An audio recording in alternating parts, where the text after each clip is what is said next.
Simetría 1. El pasodoble de Einstein. Con sus dos teorías de la relatividad, especial y general, Albert Einstein, 1879 a 1955, trajo un nuevo estilo de pensar sobre los principios fundamentales de la naturaleza. Para Einstein, la belleza, en su forma concreta de simetría, adquiere una vida propia. La belleza se convierte en un principio creativo. Trasfondo mítico.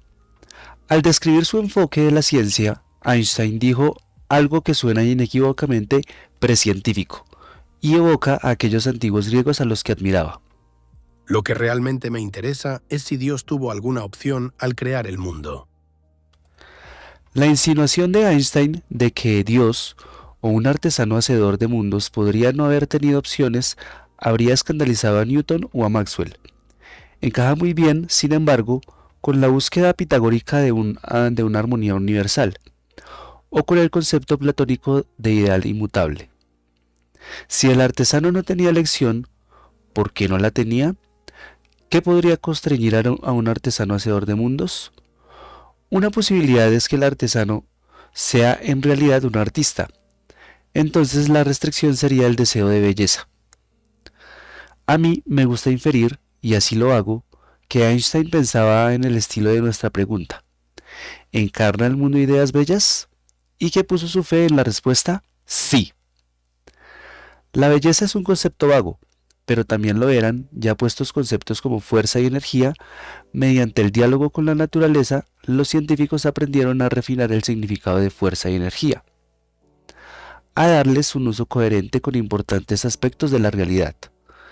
Del mismo modo, estudiando la obra del artesano, desarrollamos unos conceptos refinados de simetría y, al final, de belleza, conceptos que reflejan importantes aspectos de la realidad, al tiempo que permanecen fieles al espíritu de su uso en el lenguaje común. Relatividad especial, Galileo y Maxwell. Si Einstein era una reencarnación de Pitágoras, había aprendido mucho en el interín gracias a muchos ciclos de reencarnación. Einstein no lo abandonó. Por supuesto, los descubrimientos de Newton, Maxwell y los demás héroes de la revolución científica, ni tampoco su respeto por la realidad observada y los hechos concretos. Richard Feynman llamó a Einstein un gigante. Tenía la cabeza en las nubes, pero los pies en el suelo. En su teoría de la relatividad especial, Einstein reconcilió dos ideas de sus predecesores que parecían contradictorias. La observación de Galileo de que el movimiento total a velocidad constante deja inmutables las leyes de la naturaleza. Esta idea es fundamental para la astronomía copernicana y está profundamente incorporada en la mecánica de Newton. Las implicaciones que se deriva de las ecuaciones de Maxwell de que la velocidad de la luz es un resultado directo de las leyes básicas de la naturaleza y no puede cambiar, esta es una consecuencia inequívoca de la teoría electrodinámica de la luz de Maxwell, una teoría confirmada por el trabajo experimental de Hertz y muchos otros. Hay una tensión en estas dos ideas. La experiencia indica que la velocidad aparente de cualquier objeto cambiará si tú mismo estás en movimiento.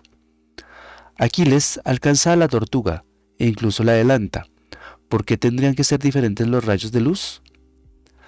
Einstein resolvió esta tensión, analizando de manera crítica las operaciones implicadas en sincronizar los relojes en distintos lugares, y como ese proceso de sincronización cambia por el movimiento total a velocidad constante, Einstein percibió enseguida que el tiempo asignado a un suceso por un observador en movimiento es diferente del tiempo que se le asigna a un observador fijo, de una forma que depende de su posición.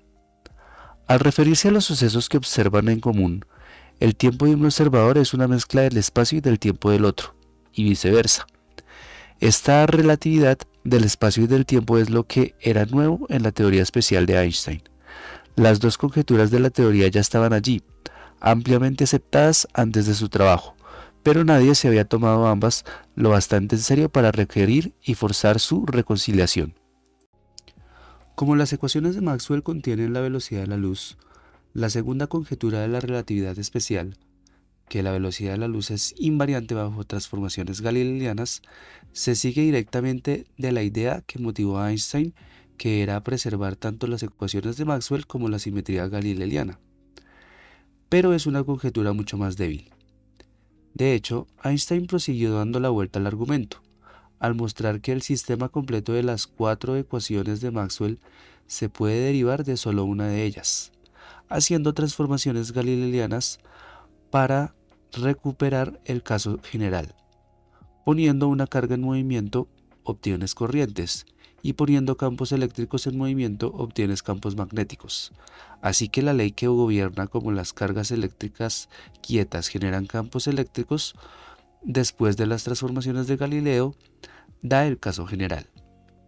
Ese truco profundo era un vistazo al futuro. La simetría, en vez de la deducción a partir de las leyes dadas, se convirtió en un principio primario con vida propia. Uno puede restringir las leyes requiriéndoles que tengan simetría. 2 poemas sobre la luz. Retejiendo el arco iris. Hay una consecuencia física de la relatividad especial que me parece más bella que todas las demás. Pone juntos muchos de nuestros temas más profundos y sin embargo apela directamente a la experiencia sensorial. Los primeros capítulos de nuestra reflexión, que relatan la física y la historia de la luz y el color, nos han preparado para disfrutarlo juntos, aquí y ahora. Consideremos como un rayo puro de luz, con un color espectral definido, cambia si lo miramos desde una plataforma que se mueve a velocidad constante. En otras palabras, si hacemos una transformación galileana. Por supuesto, seguiremos viendo un rayo de luz, y ese rayo sigue avanzando por el espacio a la misma velocidad que antes. La velocidad de la luz es invariante. Si empezamos con un rayo puro, con un color espectral definido, nos seguirá pareciendo un rayo puro, con un color espectral definido, pero de un color diferente. Si nos movemos en la misma dirección que el rayo, alejándonos por tanto de su fuente, o si la fuente se está alejando de nosotros, su color se desplaza hacia el extremo rojo del espectro, o si antes era rojo, se desplazará al infrarrojo. Si nos movemos en el sentido opuesto, el color se desplaza hacia el extremo azul del espectro, o hacia el ultravioleta. Cuanto más rápido nos movamos, más pronunciado será el efecto. El primer efecto es bastante común en la cosmología, porque las galaxias distantes se están alejando de nosotros, o como solemos decir, el universo se está expandiendo. En ese contexto se conoce como desplazamiento al rojo. Fue precisamente por el desplazamiento al rojo observado en las líneas espectrales conocidas como se descubrió la expansión del universo. Para nosotros, la gran conclusión es esta. Todos los colores se pueden obtener a partir de cualquiera de ellos, por el movimiento o, como lo decimos, haciendo transformaciones galileanas. Puesto que las transformaciones galileanas son simetrías de las leyes de la naturaleza, cualquier color es por completo equivalente a cualquier otro. Todos emergen como distintos aspectos de la misma cosa, vistos desde perspectivas diferentes pero igualmente válidas. Aquí necesitamos una imagen. En la máquina DD puedes ver el patrón de ondas asociado a un rayo puro de luz, un color espectral, emitido por una fuente que se mueve hacia la derecha a 7 décimos a la velocidad de la luz. Lámina DD. Un rayo de luz parece tener diferentes colores para dos observadores en movimiento relativo. Aquí se representa un rayo de luz emitido por una fuente que se mueve hacia la derecha a 7 décimos de la velocidad de la luz. Si estás a la derecha, de manera de que el rayo se mueva hacia ti, el color es azul. Si estás a la izquierda, de modo que el rayo se aleja de ti, aparece rojo. La imagen muestra una instantánea del patrón de ondas con la fuente cerca del centro.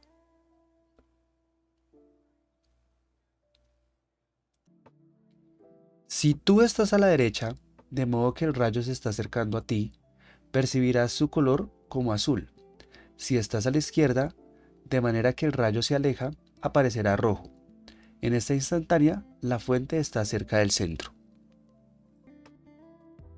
Newton pensó que había probado que cada color espectral era inherentemente diferente de cualquier otro, y que ninguna alquimia podría transmutar uno en otro.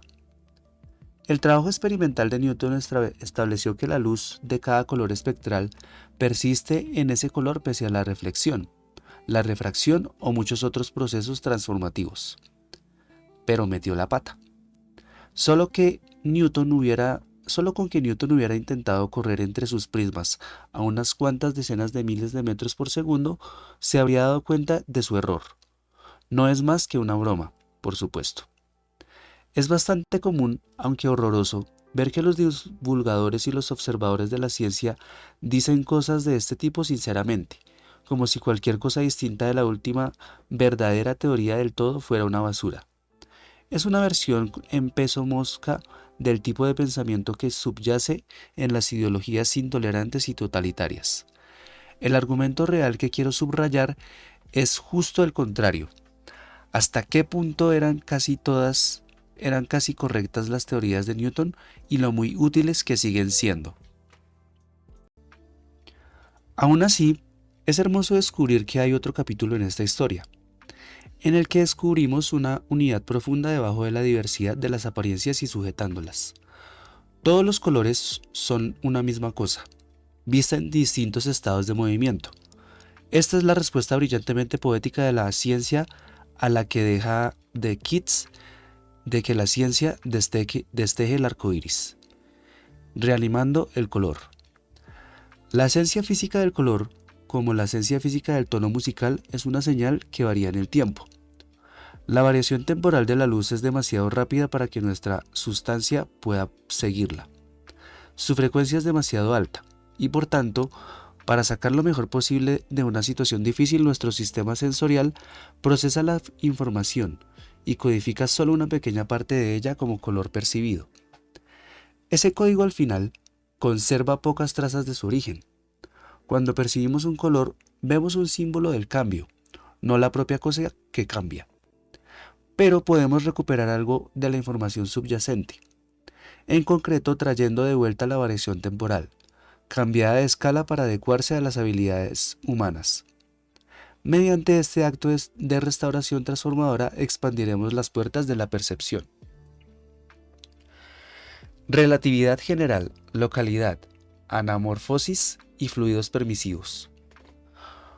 Con la relatividad especial, como lo hemos visto, Einstein elevó la simetría galileana o invarianza a la categoría de principio primario, un requisito que todas las leyes de la física deben obedecer.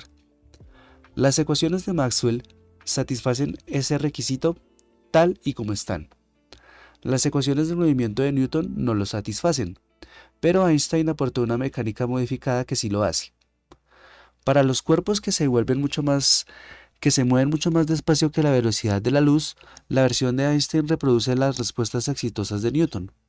La teoría de la gravedad de Newton, sin embargo, es mucho más difícil de adaptar. La teoría de Newton está construida alrededor del concepto de masa, pero en la relatividad especial la masa pierde su refugio seguro. En concreto, la masa no se conserva. Sí, estos conceptos resultan extraños. Consulta las entradas masa y energía en términos de arte. Así que, si pides a la gravedad que responda a la masa, como hace la teoría de Newton, le estás dando unas instrucciones ambiguas. Una teoría relativista de la gravedad requiere unos nuevos cimientos.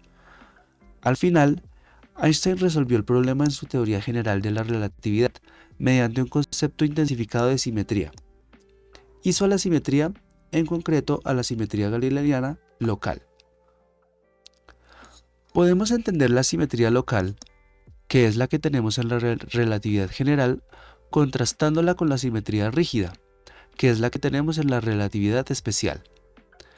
Según la simetría o invariancia galileana rígida, podemos cambiar el estado del movimiento del universo, añadiendo una velocidad total constante, sin cambiar las leyes de la física. Por otro lado, si cambiamos el movimiento relativo entre diferentes partes del universo, imponiendo velocidades que cambian en el espacio o en el tiempo, debemos esperar cambios en las leyes. Si mueves un imán cerca de la aguja de la brújula, la aguja se mueve. La simetría o invariancia galileana local postula que una clase mucho más amplia de transformaciones deja las leyes sin cambiar. Dice precisamente que podemos elegir que la velocidad añadida sea diferente en diferentes tiempos y espacios. Eso debería sonar escandaloso, pues es exactamente lo que acabamos de decir que no funciona. Pero hay una forma de hacer que funcione, extendiendo la teoría. Tras muchos intentos, en distintas ocasiones y a lo largo de varios años, de describir la idea esencial de una forma accesible, he descubierto una con la que estoy satisfecho. No por coincidencia. Se construye sobre nuestros pensamientos anteriores y trae ideas procedentes de las artes. Hemos estado usando la perspectiva artística como nuestro prototipo de simetría. Puedes ver la misma escena desde distintos sitios, obteniendo así diferentes perspectivas. Las imágenes que la escena proyecta pueden diferir, y lo hacen de muchas maneras, pero todas representan la misma escena.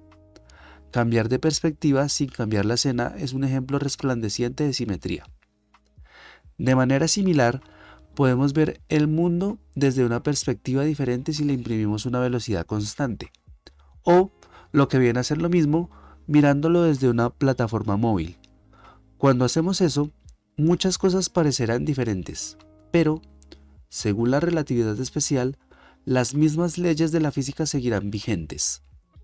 En ese sentido, seguirá siendo una imagen de el mismo mundo. Consideremos ahora maneras más generales de ver la escena, además de cambiar la perspectiva. Esto nos lleva al territorio del arte anamórfico, del que es hermoso ejemplo la lámina EE. Lámina EE. El arte anamórfico no solo soporta los cambios de perspectiva, sino también otros tipos de transformaciones más generales. La gama de imágenes que pueden representar una misma escena es bastante mayor e incluye algunas apariencias muy distorsionadas.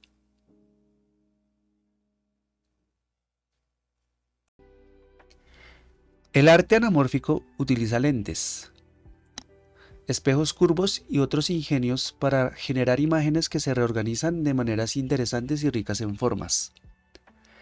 El abanico de imágenes que puede representar una escena dada es enormemente mayor e incluye algunas apariencias muy distorsionadas. Más físicamente podríamos considerar la posibilidad de ver el mundo a través de un material translúcido, pero que tuerza la luz. El agua, digamos, podemos incluso imaginar que el agua sea más densa en unos sitios que en otros, de modo que varíe el grado en que tuerce la luz. Es difícil hacer eso con el agua real, pero no importa. En esta situación, las imágenes que tomamos en distintos sitios pueden estar distorsionadas y parecer realmente muy diferentes. Puede que nos parezcan difíciles de interpretar. Si no entendiéramos el efecto del agua, estaríamos tentados a pensar que las imágenes representan diferentes escenas. Pero si sabemos del agua y reconocemos ese efecto, podemos contar muchas más posibles imágenes como representaciones válidas de nuestra escena. Podemos distribuir el agua de distintas formas, por ejemplo, para imitar el efecto de un espejo de feria. Incluso podríamos poner el agua en movimiento de modo que las imágenes cambien también con el tiempo. En breve, imaginando un fluido que llena el espacio y reconociendo sus posibles efectos, podemos considerar una amplia variedad de imágenes transformadas como representaciones de la misma escena, miradas a través de diferentes estados de fluido. De forma similar, mediante la introducción del tipo de material exactamente apropiado en el espacio-tiempo, Einstein fue capaz de permitir que las distorsiones de las leyes de la física, que son introducidas por transformaciones galileanas que varían en el espacio y en el tiempo, se lograrán como modificaciones del nuevo material. Ese material se llama el campo métrico, o, como yo prefiero decir, el fluido métrico. El sistema expandido que contiene el mundo original más un nuevo material hipotético obedece leyes que son las mismas incluso cuando hacemos cambios variables en la velocidad, aunque el estado del fluido métrico cambia. En otras palabras, las ecuaciones del sistema expandido pueden sujetar nuestra enorme y escandalosa simetría local. Podríamos esperar que los sistemas de ecuaciones que soportan esa cantidad enorme de simetría fueran muy especiales y difíciles de hallar. El nuevo material debe tener exactamente las propiedades adecuadas. Unas ecuaciones con una simetría tan enorme son el análogo de los sólidos platónicos, o mejor, las esferas en el mundo de las ecuaciones. Cuando Einstein resolvió esas ecuaciones, habiendo enriquecido el mundo con un nuevo material, se dio cuenta de que había conseguido su largamente buscada teoría de la gravedad. Las ecuaciones reflejan que el fluido métrico que él había introducido para permitir la simetría galileana local resulta curvado por la presencia de la materia y a su vez influye en cómo la materia se mueve. De modo que el fluido métrico cumple esencialmente la misma función para la gravedad que cumple el fluido electromagnético de Maxwell para el electromagnetismo. Llamamos a sus excitaciones mínimas o cuantos gravitones, análogos a los fotones del electromagnetismo. En esta construcción, el papel de la simetría como principio que gobierna el mundo ha elevado a un nuevo nivel. La simetría se ha vuelto creativa. La conjetura de la simetría local ha dictado la estructura detallada de una teoría de la gravedad compleja y fructífera, que describe con éxito la naturaleza. Para hacer funcionar la simetría local hay que introducir el fluido métrico y sus consiguientes gravitones. Debo añadir que este enfoque de la relatividad general que pone el frente de la simetría local en el centro es algo heterodoxo. Lo habitual es que se aduzcan otros conceptos que motivan de otras formas la introducción del fluido métrico. Pero la simetría local es lo que resulta esencial, y el enfoque minimalista nos será de mucha utilidad cuando lleguemos a hacer teorías sobre otras fuerzas. Al hablar de su teoría, Einstein usaba una terminología diferente. Parte de esa terminología contiene residuos de su periodo de búsqueda en la oscuridad y resulta ambigua o confusa, al menos para mí. Pero, en lo esencial, su covarianza general corresponde a nuestra simetría galileana local. Para el resumen en una sola frase de nuestra exposición, parece adecuado rendir homenaje a su elección. Los gravitones son los avatares de la covarianza general,